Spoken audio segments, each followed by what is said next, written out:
Welcome, everybody, to the Battlefront to Homefront podcast for Mission United. Thanks for joining us. And before we even start, I just want to tell you, please take a moment, hit the like button, subscribe to the channel. It really is important to us. And don't forget to leave some comments because we'd love to read those things. And we'd like to respond to what you guys are thinking. I'm going to do my quick Clark Kent change out there. There we go. Now I can see you.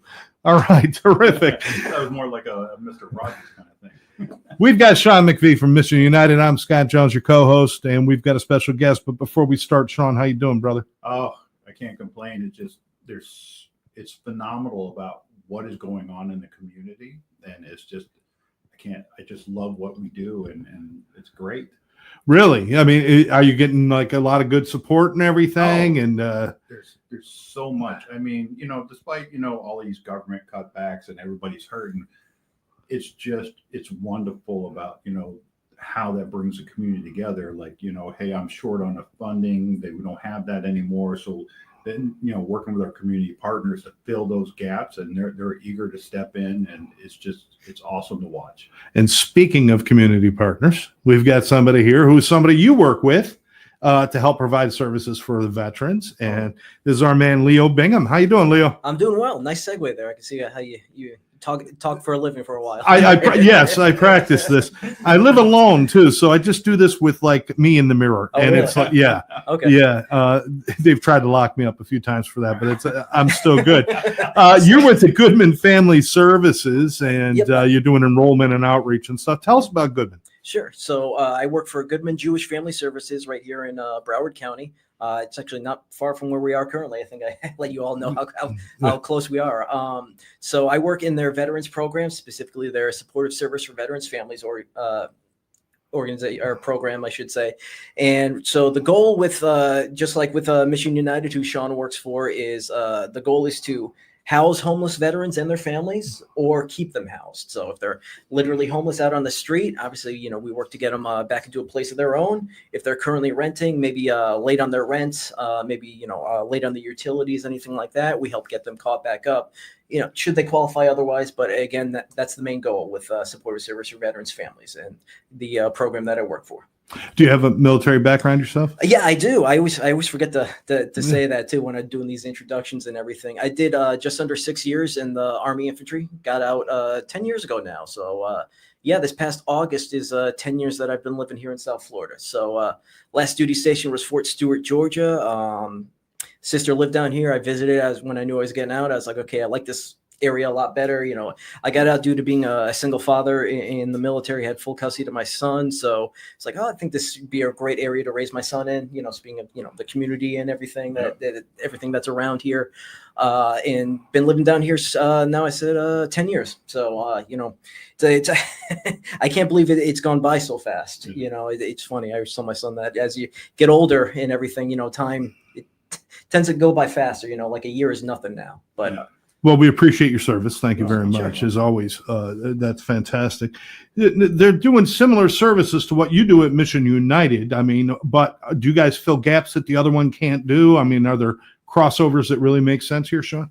Yeah, I believe. Well, yeah, a lot of that's why it's great having this great community partner, is because you want to help everybody, but sometimes there's nuances in grants and policies and stuff. But but it's always great that if they can help quicker, or we can help quicker, it's really great having these community partners, because many hands make a light load. So it's really great that we can rely on each other and all their other services as well. So I got to ask, I mean, and I know you and I have discussed this before, but in case somebody's not used to what we talk about, how serious is the homeless problem when we're talking about veterans, Leo? I mean, is there a real problem out here? Or, I don't want people to think we're just exaggerating a small problem. This is a big problem, isn't it? Yeah, it very much is. We are, I will put it out there, we are limited to Broward County as far as who we serve. We contract other service providers down in, Miami-Dade and everything, or I should say Mission United does. That's who we're contracted by here in Broward County, is Mission United. Yeah. But no, the homeless veteran issue it absolutely is serious. I can tell you, I've been doing this for about 5 years now. I do know many of the chronically homeless veterans and everything else. I do feel like I know a good amount of them by name and by face and stuff like that. I know before we even started here, Sean, and I were talking. Granted, it wasn't about someone specifically homeless out on the street, but just from doing this and getting to know the other service providers here in the community and everything. And I'll be with them and they'll be talking about, oh yeah, I came across this one veteran, and everything. This is the area they were at. This was kind of their situation. And I've had it more than a few times where I've been able to be like, oh, I know that's so and so, and Yep. I've worked with them in the past and everything. And it's just from doing this for so long and everything. If you're looking for that, because I have had these conversations before with people that are talking about specifically, veteran homelessness and everything else. Is there something specific to being a veteran that might lead to, someone being unhoused and everything? There might be, but from what I found is that, when I'm coming across someone that is chronically homeless or been out on the street for a bit, and they're a veteran and everything, from what I've seen, the issues that are leading them to become, to still be unhoused now it's ones that, issues that they probably had while they were in. Maybe they got out with, a less than honorable discharge for one reason or another, but it's not, it can be, issues endemic to being a veteran. But from what I've seen, it's, we veterans, you have the same issues as everyone else, the same capacity for them, I guess I should say.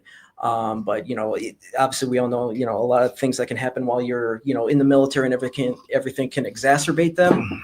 I know I see that spark there. You're like, yeah, say no more about that. But, from what I've seen when I'm encountering them out on the street and everything else, for the ones that are chronically homeless and still, out there that I've spoken with and worked with, even a few times in the past, whatever the issue is that's causing them to stay unhoused, I can see like, okay, if I look into, the military and stuff like that, is why they got out, I can usually see where it is, related to that and everything. But, is there an issue specifically to vets that, the other population, doesn't have?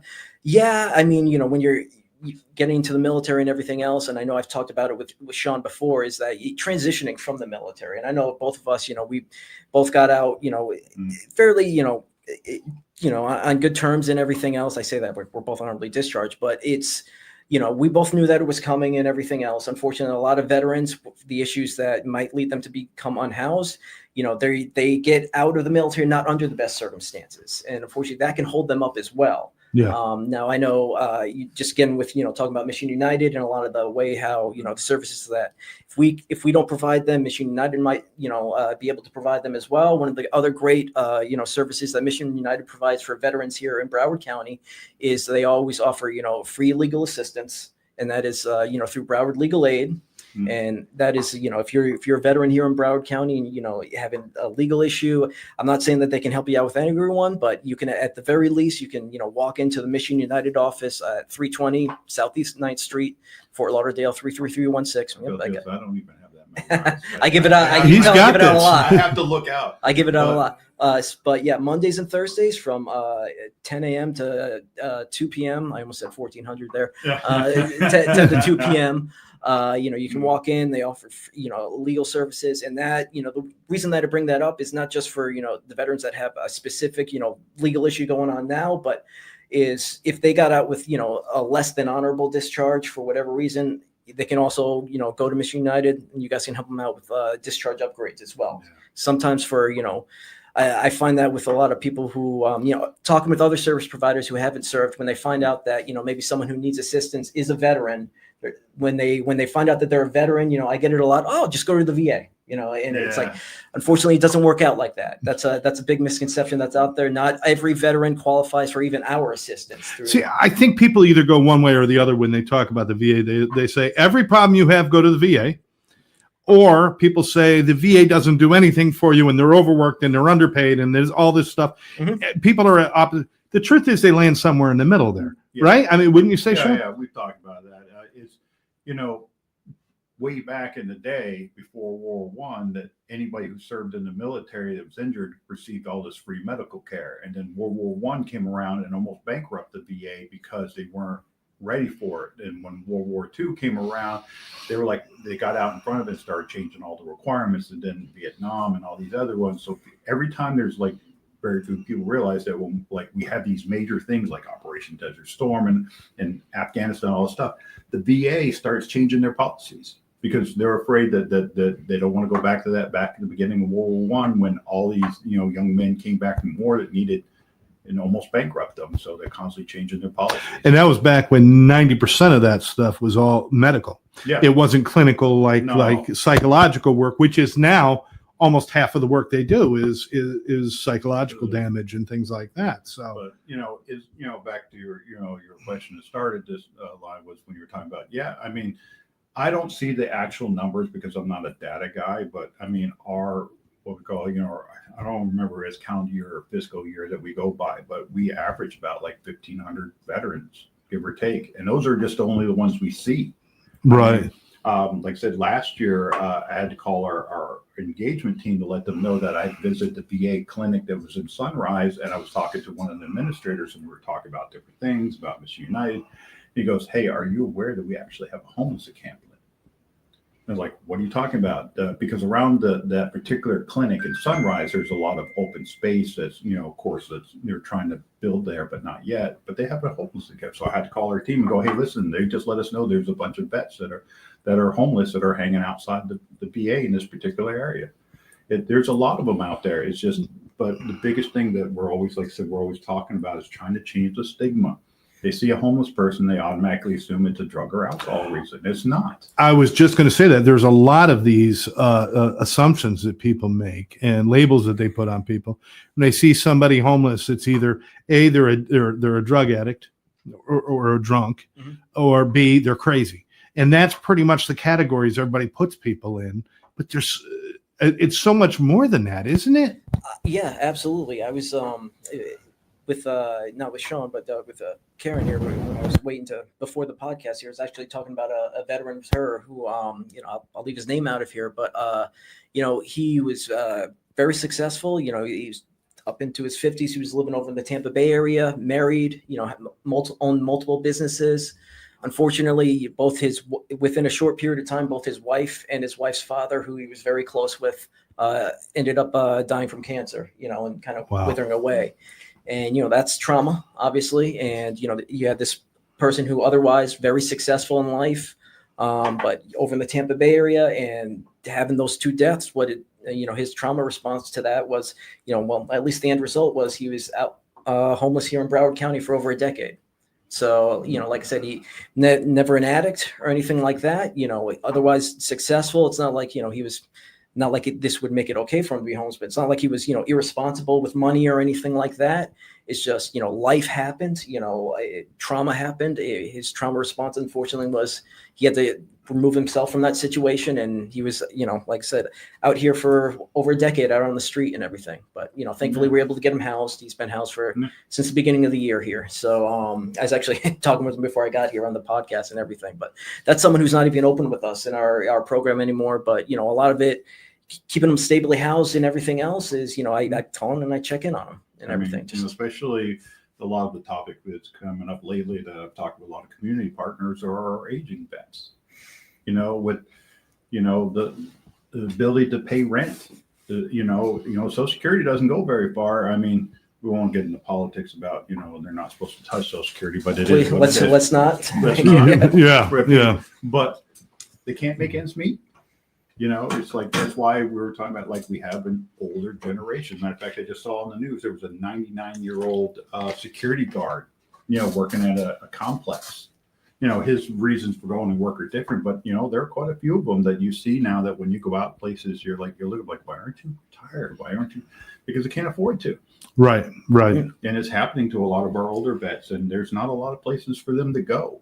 And I mean, I think a lot of people wait until the worst possible circumstance to ask for help. Mm-hmm. But there are many points along the way where they feel like they're, okay, I could possibly lose my place to live. Things are going south. I'm feeling, even whether it's mental health or your economic situation or something, shouldn't they speak up before they hit or I'm not going to say shouldn't they? could they speak up before they hit that bottom line?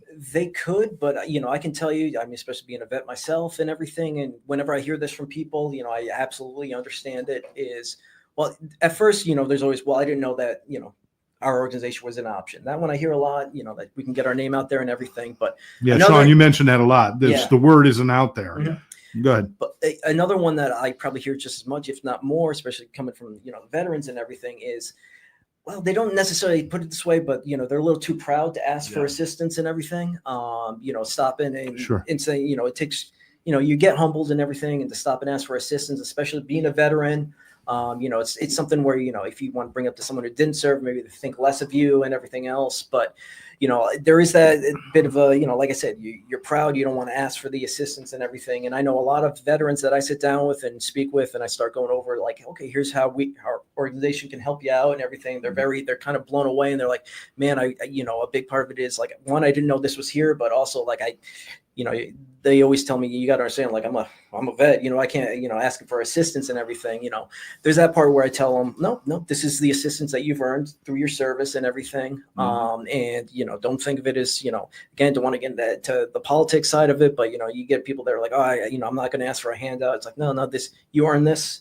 The assistance is here for you to get you back on your feet or get you taken care of. But unfortunately, having worked with quite a few over the years, even before I started working for United Way, is there's a lot of organizations that the way their grant is written, they can't help you until you're actually living on the street, and they're frustrated by those policies. Some of ours, it is rough because, like I said, I don't want to get too into the weeds here, but we can help people that are either late on their rent, currently renting, or if someone is not, let's say they're renting, but they know like, hey, I'm going to be late on my rent next month and stuff like that. We have to tell them, well, according to the guidelines that the VA puts in front of us, with you currently renting, you have to have at least received a late notice before we can get you enrolled to get you assistance. Because that's how we show to the VA that there's a housing need, where there's an imminent loss of housing that's going to occur if we don't act. So okay. Well, talking about how working to the organization is, I haven't heard from him in a little while, but there was a gentleman I had met at the dog park with my dog, and he was telling me about his situation. Again, we're not talking names, but I don't know. I can only tell what you told me. It was basically he was a vet, married to another vet. They had met in service, and she left him with 2 small children. Just up and left. So he's getting no money from her because they're in a divorce case. So she doesn't have to give him anything until the court says otherwise. Right. So he's doing everything in. He's scraping by. So I sent him over to see if maybe they could find it. But unfortunately, he's not behind in his rent yet. And he's one of those. His debt is out pacing his income, but when they're talking about income, but like I said, I referred him over, but unfortunately he's not at that position yet for them to help him. However, I mean, we could look at it this way too, Sean, is that you introduced him to a place where if I do reach that point, now I have the information I need. So even if you call and you're not qualified at the moment, it's nice to have that information because the tipping point could be around the corner. Yep. If someone reaches out to me and they don't qualify due to their housing status, at the time that they reach out to me, I always let them know, this is my number, hold on to it. I always give them my direct work cell phone, because I know that's another, unfortunate thing that kind of keeps people from, reaching out for help, is that, well, they might not know where to start, but it's also like when they do know the organization to reach out to, they don't know how to get in touch with them or who to get in touch with, or they just cannot get in touch with anyone. No one returns their calls. So I always let them know, hey, this is my direct work cell phone. When it gets to this point, if it does, give me a call right away. I'll look to get you enrolled with us. I always say, like, the hardest one, the part of my job one of the ones that I don't like, that I don't want to say hate, but the part that I really don't like is when I have someone that, is, they're in a situation where they absolutely need assistance and everything, but due to one issue or another, they don't meet one of the criteria. I have to tell them, I can't get you enrolled because you're ineligible at this time. It's not me saying that you don't need the assistance or anything else, but that's like one of the worst parts of my job that I can't stand, is that someone who actually needs the assistance and you tell them, because, obviously they're going to get, upset and frustrated at you. And that's one where I realize, again, going back to how they can't get a hold of anyone, it's like, okay, I know that I'm not the one that they're really, upset about, or, it's not personal, but I'm the one that picked up the phone. I'm the one that's on the phone. Sean, this is why it's so important that you build services that link together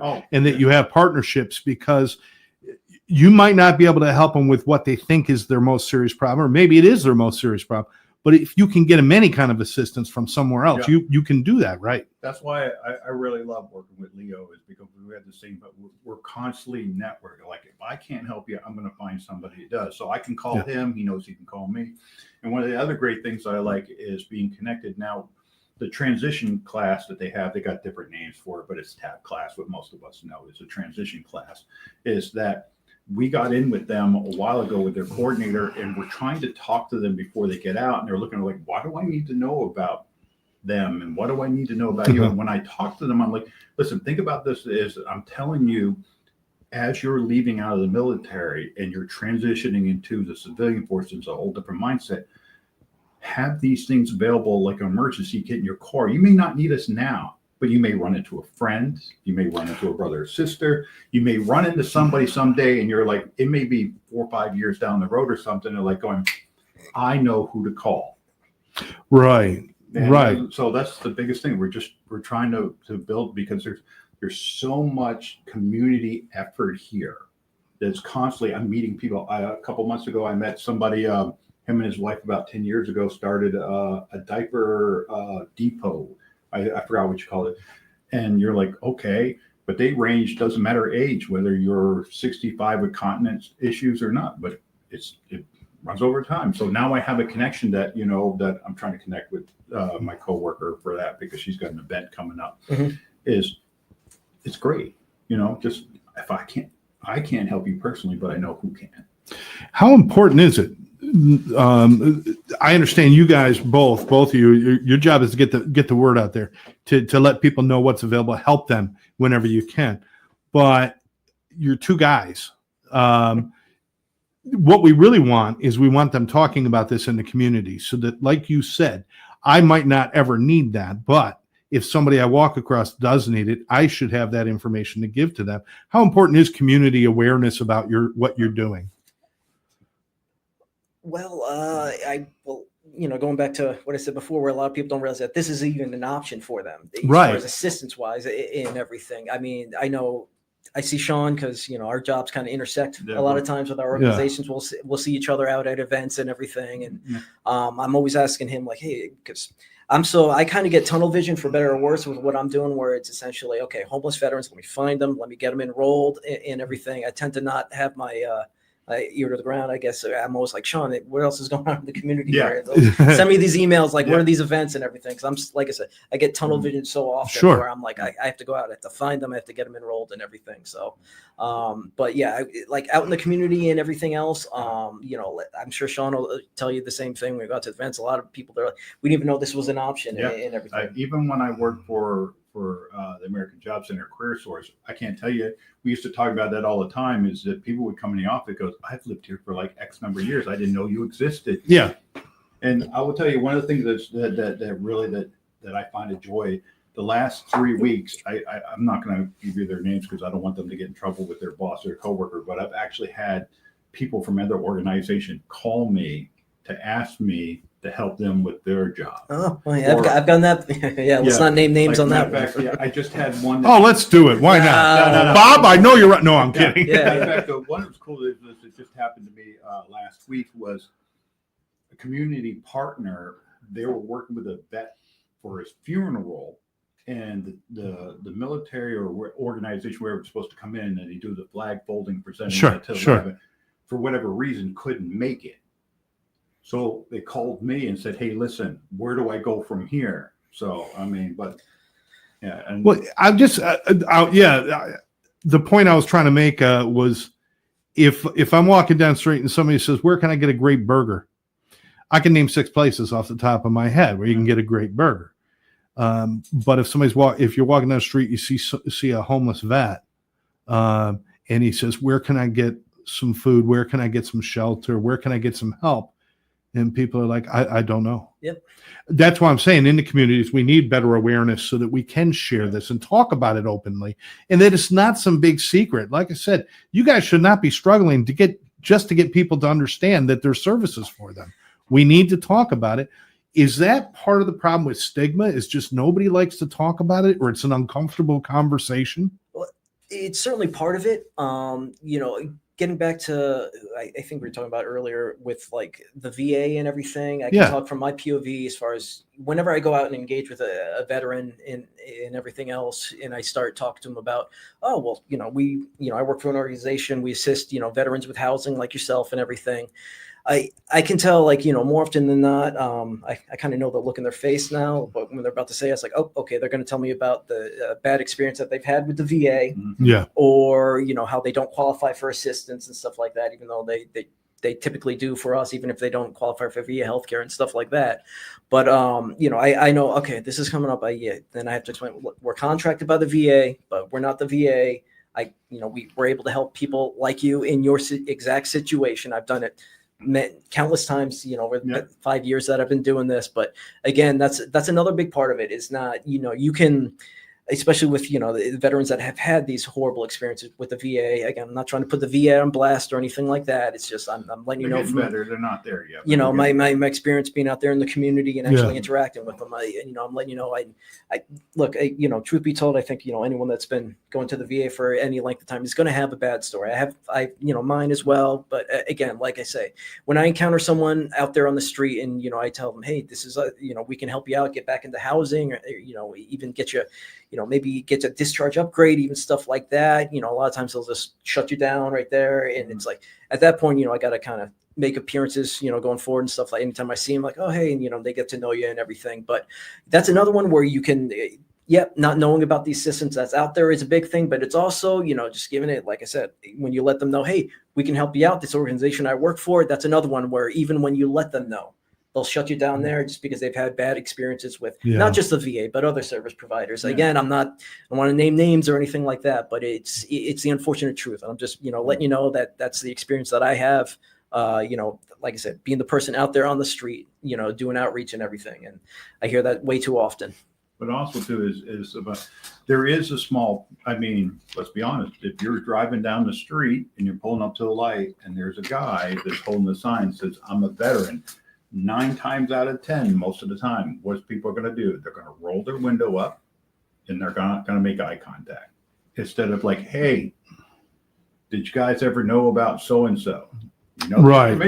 But see, that's the biggest thing is it's like people are quick to judge without talking and asking, hey, if you don't want to give them money, I get that. Trust me. Like nobody is like, it's teaching the whole man the fish kind of theory, whatever it is.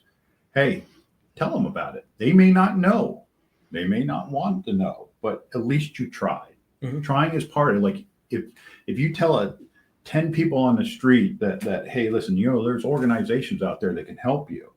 And if only one, then you're moving in the right direction. 9 of them may say no, but one of them may be like, I need help and I don't know where to go. Or like I said, they've had 1 or 2 bad experiences. So they think that there's, they get to that frustration, like, well, okay, if these 2 people say no, then there's nobody else to help me. Like we're talking about legal gentleman that unfortunately he makes too much of an income, even though he needs legal assistance. However, I talked to several other people and shared their information with him. They were willing to work with him because he's a veteran outside their normal scopes of requirements, because even though they don't qualify for legal aid, they're willing to work with him. Had I not worked with him and kind of got him past that frustration of being constantly told no, who knows? But I managed to get him to listen to the fact that, hey, listen, I know you had bad experience with these people over here, but let me talk to you about these people over here. Just like I said, you can get like 99 no's, but all he needs to take is 1 yes. Absolutely. Leo, I want to ask, how long have you been with Goodman Jewish Family Services? I started in November of 2023. Yeah, would have been 2023. All right, so you got a couple of years you've been working in there. What other kind of services do they do there? Is this like something where you're just running one piece of this whole big thing that they do? Yeah, well, I just want to give them all a shout out. Yeah. I wish I I might not be the best person to ask this because, like I said, I do get tunnel vision on what I Of do course, with veterans. yeah. So I work at the veterans program there at Goodman Jewish Family Services. And let me put this out because I always forget to put this out when I'm giving my spiel and tell people where I work. Eligible that they do not have to be Jewish to get I was just going to I ask know, that. I always forget that. Yeah. I always forget that. I tell people that all the time when Yeah. I refer them. You don't have to be Jewish, even though, you know. Yeah, I know. I am not one of the chosen. Sean next to me here is, but I'm as goy as it can go. But like I was saying, I work in the veterans program. There's a lot of other. God, I'm not going to do it justice with all the programs that Goodman offers and everything. But they also, they have Holocaust survivors. They have, they also have a separate financial assistance where. That's one good thing about us. If I get someone that reaches out to me and, they might not qualify based on the criteria for our program, but they need assistance, I can pass them off to, our financial assistance program, my coworker there who takes care of it on that side. And because they might be able to help them out there. And that's a good one, even though they don't have to be Jewish there. But again, we also get a lot of people that call up that are not veterans for, whatever reason. They're just looking for assistance. I got that. And then I'll refer them to there. They also have, like home aides that work there. And another one that I'm getting back to, what Goodman offers. Another one great thing that they offer is called Joshua's Path and Boost. And what that is it's a adult neurodivergent program. And that's, I guess I'll put it out there. It's I like that's, that. Close to my heart because I'll put it out that I am a late diagnosed autistic adult as well. So that's another one that's great that they offer for the community and everything. But again, I wish I knew more, but I do get, like I said, tunnel vision on my program for better. Well, no, it's absolutely fine. And the fact that you focus on your program is fantastic. But that is something where, is there a website where they can go and find out more about Goodman? Goodman Jewish Family Services. You'll bring right up here in Broward County and everything else. Okay. JFSBroward.org. So. I mean, like I said, I told you, I'm not sure if they had the program, but I used to fill out a form on behalf of the veterans I was working with, and they were giving them groceries. So like every 2 weeks. They have their own food pantry. I always forget to mention that as well, that they offer. For us, our veterans, they can do, one food order form if they're not Jewish. But again, other than that, they have their own pantry. They have their own, they call it a rack pack for clothing and stuff. And there's a lot of service providers that use that here in Broward County. That's great. And the reason I brought it up is because sometimes, again, people out there think, well, because I don't have this or I don't have this problem, then that service isn't for me. Because you guys are both connected to so many other things, either just in your organization or through your partner agencies. You're connected to so much. It doesn't hurt anybody just to call and ask a question. Yeah. And I want to encourage people to do that. I want to ask now, widowers, families of veterans, are there services available for these people too? Yes. So yes, I will say that if they're, a family member of a veteran and they're calling up looking for assistance specifically related to housing and everything, the veteran has to be a part of the household in order to get assistance from that standpoint. Okay. But if you're talking from, survivors and everything else, that's one where, you're talking about applying for survivors benefits and with the VA and everything. I will say it's not as quick as it should be when you do that, unfortunately, but that is one that I would guide them over to the VSOs over at Mission United for, because that is one of the services that they offer. As I said before, is one of the things that even has frustrated me over the years is that when people say like, yeah, it's military and their dependents, most of the time it's not the spouse, it's the children and the military members. A lot of the spouses get shortchanged, but there are organizations out there. Like one I want props to is Forever Vet Wives. Phenomenal lady I met at a chamber event. They're a support group for veteran wives, whether their military member is alive or not, or they're still on active duty. They're still there for support. There are quite a few of them. Unfortunately, like they're not mainstream. You have to do a lot of research. You have to do your internet searches, your Facebooks, your social medias to find them because they're not mainstream. Because most of the places, unfortunately, as I tell a lot of people, even when I was talking during the transition classes, make sure that wherever you live, make sure you know all that information you share with your spouse to let them know what they do qualify for and what they don't. Because it's a shame for the fact that you have spouses that take care of everything, and then at the end of the day when the service is over, the dependents get all these great benefits, but the spouse gets nothing. Yeah. And that's why, again, with services like yours, whether we're talking about Mission United or we're talking about the Veterans Program at Goodman Jewish Family Services, because you guys do this kind of work, you're connected to things that people don't know about. And I want to encourage people, make the phone call. Don't assume that you don't qualify. Don't assume that there's no service for you. I think we talk about this constantly. When you had mentioned it right from the beginning, people just don't know about what's available. And the best way to get it out there, obviously, we try to do shows like this and try to get the word out there about what's going on. But just make that phone call. Even if it's like, listen, my best friend, he's struggling and stuff. Let me find out what's available. That way I could bring it to him. Those kind of, you guys welcome those too, right? Yeah, absolutely. Just information seeking. Yep. I wish more people would actually do that. I just, when you were mentioning that, how people don't, they're unaware of what assistance is offered, or, it just reminded me of one where, and talking about, by the VA clinic and everything else, a veteran was actually panhandling at that intersection. Was that Nob Hill? I think that goes on to commercial there. In any event, the names change. Yeah, I know. I think it's Nob Hill at that point. And every road in South Florida has 4 names. I don't get it. I know. But he's like panhandling right there, and I was coming from the VA one day, and I remember pulled over. I was like, "Hey, sir, you're homeless, you're veteran looking for housing assistance and stuff like that. I work for an organization where that's what we do. We house homeless veterans like yourself." And right away he was like, "Oh, no, I got no OTH other than honorable discharge. Yeah. Oh, I don't qualify," which for the VA, you're not going to, if you have an OTH, you can't get, disability compensation or VA healthcare and stuff like that, but you still qualify for us. And, that's one where you try telling him, he's like, "Oh, nope, shut me down right there." But I see him like 6 months later because, I've been doing this for years and stuff like that. Not there, but I see him out at, like at community court and everything, which, he sees me there, comes up to me. I get him enrolled with us. I was like, "Yeah, you don't remember. I saw you like 6 months ago, panhandling and stuff like that." And now he's housing, he got his own place, but it's like, man, I tried telling him there when I saw him originally, like, "Hey, we can still get you enrolled with us with an OTH discharge and everything else." But, like I said, if you're on the edge, if you're unsure about it, please give us a call. Let me put up my number here. It's 954-300-2540. That is my direct work cell phone. If you have any questions about, if you're a veteran looking for assistance here in Broward County and everything else, please give me a call, leave me a voicemail. I will get back to you. I promise. You hit them with that number one more time. It's 954-300-2540. Give Leo a call. Good guy.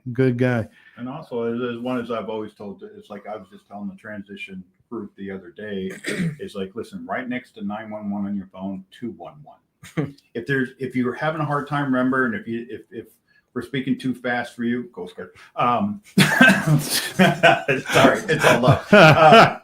But Navy I told over them, here. whatever state you're in, 211 is your resource number. If you don't know, like, where do I go? Where do I send this person? That's what you call. You call 211, whether you're in Alaska, whether you're in Florida, whether you're in California, just dial 211 and just tell them, "Hey, listen," just like I was telling somebody I'm working with right now who's on active duty, talking to his spouse, that she's, now that things are settled where she's at, she's moving to be closer to him because the jobs, separated them for a short period of time. Keep this number, 211. If you're like, how do I deal with call them. They'll walk you right to that source. They're not going to go like, "Here's the number, call them." They're going to do their best to connect you directly with that person, or they'll help you start the process. Like for us, like if you're a veteran, you call and say, "Hey, 211, I'm a veteran, they'll help us start the process and speed it up. They'll gather as much information as possible before they pass them on to us so that we can speed up the process. And I know 211's been around for a bit of time and everything. And even that service, that 211, is not something that is widely known. Not everybody knows it. And it's just that kind of thing. It doesn't do any good to have, the cure for some great disease if nobody ever finds out you have that cure. I mean, and we're not curing things here, but we're certainly making a difference with what you guys do, and we appreciate that. I want to ask you a question too before we wrap up, and This is for sure. what do you think is the biggest problem that our veterans are facing today? The veterans that you service, what are their biggest problems? Is it trauma? Is it addictions? Is it mental health? Or is it simply the lack of awareness of services? What do you think is the biggest problem you're facing to help people? I know I'm hitting you with a big one. I know. And these are all opinions, guys, because the truth is any given Sunday it could change. Yep. This is the biggest problem today. But what are you seeing? So I won't be able to pick one. Let me do two because they're kind of related to each other here. It's one, it really is the awareness, honestly, like them knowing that this is what's available for them. I will tell you that just, from my POV and everything else, being like a guy that kind of facilitates, assistance and stuff like that, it is like after, let's say they are aware, okay, this assistance is available for me. A lot of times getting them the assistance and stuff like that, there's a whole lot of hoops that they got to jump through before then and everything else. And a lot of times that can be just a little bit too restrictive. Maybe I should be a little bit more accurate than that. A lot of times that can be a bit of an impossibility for some of them as far as getting them assistance and everything else. Is that there's, you can have the veteran, here, I know I'm on video and stuff like that. I'm thinking, so you have a veteran here and here's the assistance, but they got to jump through a bunch of hoops in between there. Unfortunately, it can be a little bit impossible at times. Just say it can be like a bureaucratic nightmare and everything. Yeah, I mean that's the old red tape, if we will. There's a lot of things to do, and we see this in mental health treatment and addiction treatment. There's a lot of people even just getting into a treatment center. That's you another could thing. jump through all sorts of hoops and all that stuff, and and come out the other end and not get exactly what you need. So the red tape is ridiculous, and that's obviously restrictive from government. It's restrictive from insurance companies. It's restrictive from a lot of areas. Yeah. And that is one. And you remind me, because another thing that I also do an outreach and enrollments for us is that, obviously, people out on the street, you run to people that have addiction issues and everything else. Another thing that I do is helping them get into treatment. That's another thing, relationship that I have with a bunch of providers here in Broward County is with the, treatment providers and everything. That is one where if someone is actually ready to go into treatment and they're finally at that point, you're the last person I need to talk about that. I always ask people that have, experience in recovery and everything, like, how do you get to someone that, is not ready to go into treatment? It's like, well, meet them where they're at, when they're actually ready to go, do everything that you can to facilitate it. But even when someone is at that point and everything, you mentioned it yourself, is getting that, okay, do they have insurance? No. Okay. Or can they get scholarships? Okay. Can they get scholarships here? Will I take them here? No. Everything that kind of gets into the, like the bureaucratic nightmare, part of it as well. I hope that is kind of what you were looking for in the answer. I feel like I was kind of rambling there. And I'm like, oh God, what was the question he asked again? But it can be very difficult where one is, if they're ready to get the assistance and everything is, getting them that assistance. It's unfortunately, it is a little, can be very restrictive, like I said. But again, that's, there is going to be that red tape that you get in there. If that was my one thing, if I had to say, like you were asking me, hey, what's the one thing that, you wish you could change or something like that? Well, one, obviously let everyone know that, hey, our organizations are out there for you. Please reach out, call up, find out. But also, like, in order to get them the assistance and everything else, man, if it could get streamlined any way that it could, I'm always all about that and everything. But that's also one where you have someone who is ready to get the assistance, everything's lined up for them, and then it's like, for one reason or another, it's like it just, and it's something in between there. Is that, like, it's that bureaucratic, like I said, nightmare in between there that. It drives me nuts sometimes. Gotcha. Yeah. Gotcha. And Sean, you've talked about before about, the shortcomings in the transition from military service back into civilian life. And, is anybody looking at that and saying we need to do better in that transition? We need to spend a little more time. We need to almost mentor people, not just like, here, let me tell you what's available and then send them on their way, but to actually mentor them. Is there any talk about doing that? Because it seems like that's a really important step that we're missing. Like I said, I won't get into politics, but like I said, one of the great things was when President Obama in November of 2011 signed into the VAL Act, VOW, Veterans Opportunity to Work Act. Okay. It used to be prior to that, at the end of your term, have a nice day, go see the VA. Boot you out. Yep. Yeah.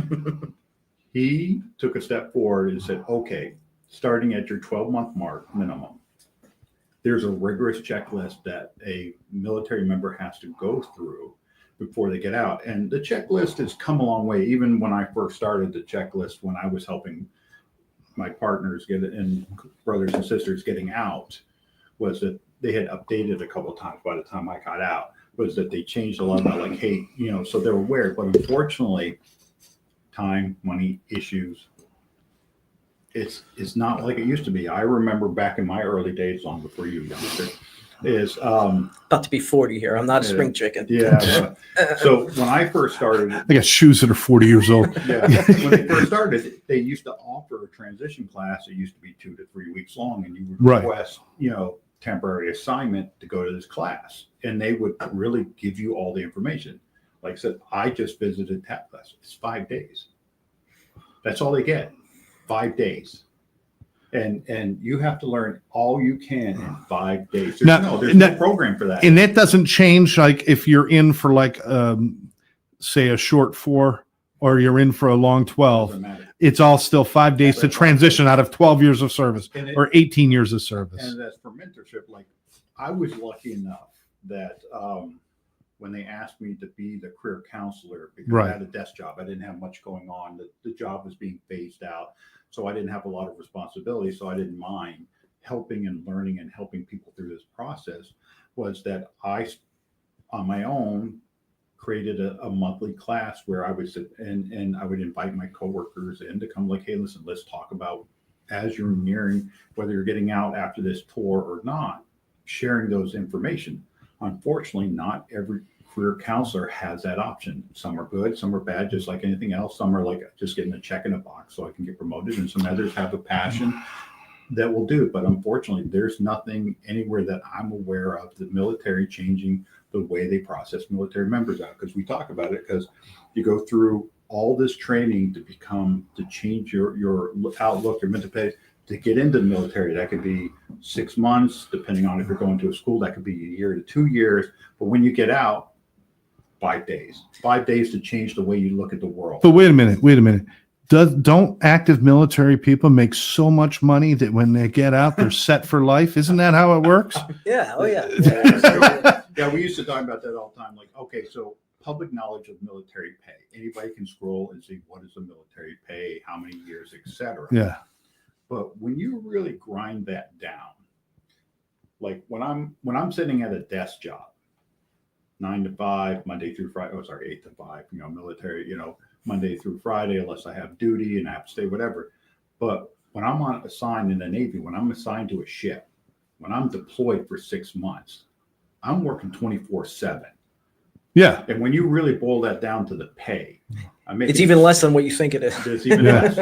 No, and I was actually being facetious, because I know for a fact they do not make what they should, and I understand. I mean, but that there is a pressure now when you get out. You've got to shift gears, and it's not like you get carried financially without being, obviously, unless you retire, after time. But most people who get out, they're not still getting paid when they get out. There's no pension for them, or there's no carryover or anything. There's no. It's kind of like you step off the plane or whatever, you're done. Yeah, there's even, like I said, if we've talked into a previous one, I can't remember which episode we talked about, is talking very closely with the VA that I believe is starting next year, that anybody who receives a total, not just total service-connected disability, less than 30%, is not receiving compensation for it. They're recognized by the military and the VA for having, say, a 20% disability, but they're not getting any pay for that. Wow. So they're changing that. You can look it up. It's actually on the VA website. Really? I was unaware of that. Okay. Yeah. I got a heads up about that about a couple months ago that they were talking about it, that the VA, unfortunately, they're a government entity and they're losing funding, and they got to find ways to save. And they're like, well, does 20% disabilities, total service-connected disability, really a disability? So that's one of the things they're looking to cut. Now, like I said, is in 2018, I'm not sure about the other branches, but I know in the Navy, they started a 401k type plan called a TSP. Sorry, TSP. I get too much of that movie in my head. TPF reports. Yeah. But TSP, there's a thrift savings plan. Okay. That they're automatically enrolled into, but they don't see that. But at least there's something. But even then, if a military member does 4 years and they get out, and they file a disability claim and they get nothing because they say there's nothing wrong with you, or they don't. Right. No, there's no pay. Last day. Sorry, And you guys can tell me more. Certainly it's a lot more than I know about it. But is there a moment when you realize? I haven't had to think about getting paid. I got duty. I do my duty. I do my service. I do what I'm told every day. And now all of a sudden it's like, I got to go out and find a way to make money. Is that like a huge weight that you carry with you when you come back? I mean, I don't want people to think this is a simple transition, right? No, it was, I think me and Sean have talked about this before. When I got out, I think I mentioned it earlier in this episode. I've been down here I've been out of the military for 10 years now. Got out at the end of 2015. I can tell you, when I got out of the Army, they were just starting. Don't ask me what the letters stand for. God knows how many acronyms we got to memorize in the military. But the program that they called it was ACAP, ACAP. Again, don't ask me what those letters mean. But when you're getting out of that, I can tell you for the Army and everything else, it's kind of there. I think it's about a couple of weeks as you're getting out, and a lot of it is they're training you up on, here's how you do a resume, job applications. Okay. Here's some, Right. They'll bring in recruiters from like truck companies, CSX, a place like that. If they're looking for, veterans that are getting out, looking for work and everything. Like I said, it was 2015. I can tell you from the Army standpoint, they were, looking to put that into effect as far as helping the vets as they get out. But, I can tell you, like, look, I was infantry, that's, you walk in a direction until someone shoots at you, then you shoot back at them. All right.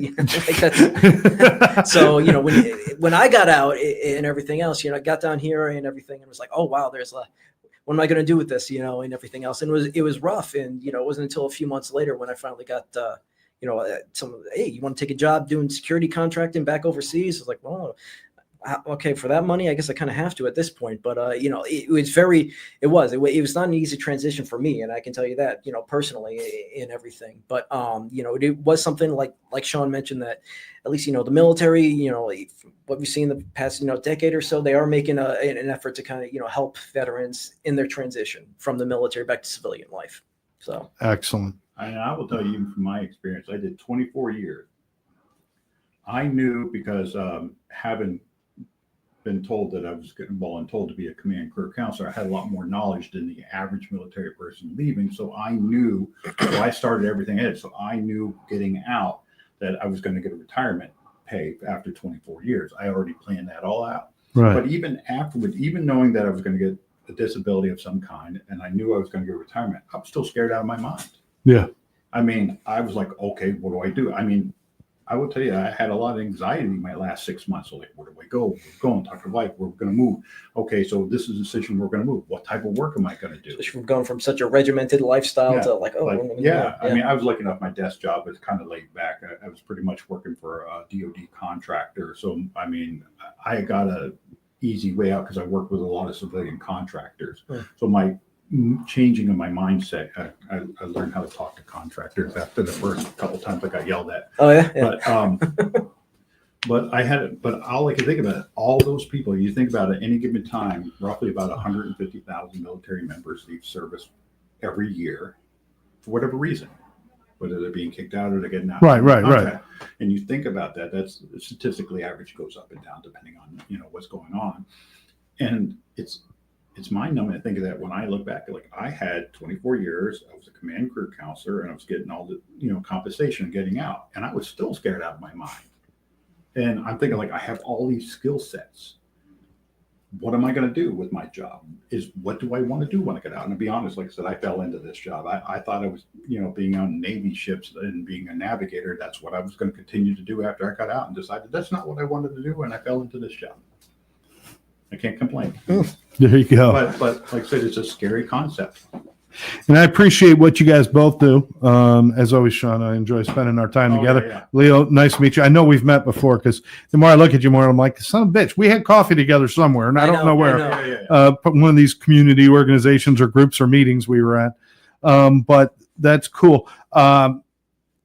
folks, just ask questions, find out. Go to unitedway.org/Mission United and find out about what Sean and his team are doing. And you can go to GoodmanJewishFamilyServices.com, I think is what it is. JFSBroward.org. Okay. Look for Goodman JFS. It'll bring you right up. So, there you go. once again, my number is 954-300-2540. Find out what's going on. And it might not be something that you need, but maybe your next door neighbor, your friend, your aunt, your uncle, your brother, your sister, somebody might need this information. I'm telling you, it's a scary thing when you have to change everything about your life, take off a uniform that you've identified with for so long and start over. So knowing that there are services, if things are going good, there's services. If things are kind of starting to go bad, there's services. And if things get real bad, there are services. Just knowing that could create that kind of comfort or confidence you need to move forward. Being alone is the scariest thing in the world. And no veteran should ever feel alone. Would you guys agree? Absolutely. Yeah. All right. And that's what we're here to talk about. Thank you very much. I want to thank our guest, Leo Bingham from Goodman Jewish Family Services. Of course, our host, Sean McVie, and me, Scott Jones. Thanks for joining us right here on the Mission United podcast. We'll catch you next time.